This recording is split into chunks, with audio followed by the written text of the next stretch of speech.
Unga o'zbek qizlar. O'zim biladigan ozgina gossiplardan aytib beraman. Lamin Yamal degan futbolchi bilan uni hozirgi gaplashayotgan qizi Ispaniya World Cup yutgandan keyin Yamalning qizi Yamal bilan birga tushgan rasmni post qo'ygan.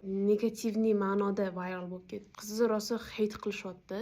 Nega? Chunki qizi Yamaldan oldin yigiti bo'lgan ekan. 5 yil atnosheniyada deyishyapti deb aytaman, chunki hamma narsa fake bo'lishi mumkin. Yamal unga yozgandan keyin yigitini chopib, srazu boshqa shaharga ko'chib, Yamal bilan gaplashib ketgan.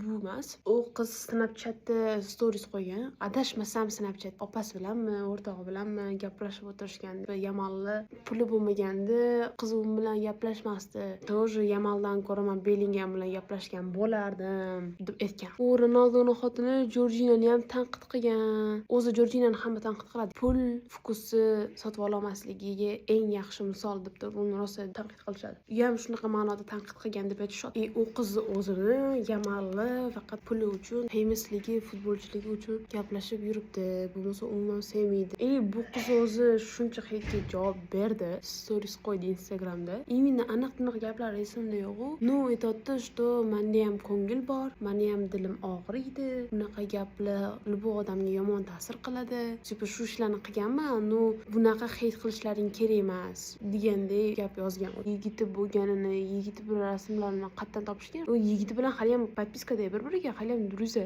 U bola hali ham o'chirmagan qizi bilan tushgan rasmlarini. Endi u bolani kommentariyasiga, что sen Yamaldan chiroylisan, xafa bo'lma, Yamal seni nabrot qutqardi, u qizdan mashaqalay yozishyapti. Kiyinish stilini ham rosa hate qilishyapti.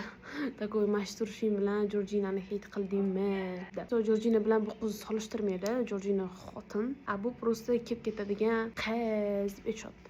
Hech kim yonini olmayman, chunki вообще-то Yamalni ko'rsanglar ham har yili har xil qiz bilan gaplashib yuradi. Bu babnik. U storiesda aytgan gaplariga odamlar sen o'zingdan endi victim yasab olasan, tipa jabr diydani yasab olsan o'zingdan. Uni gapirmam bunaqa tushunishdi. Ha, qildim shu.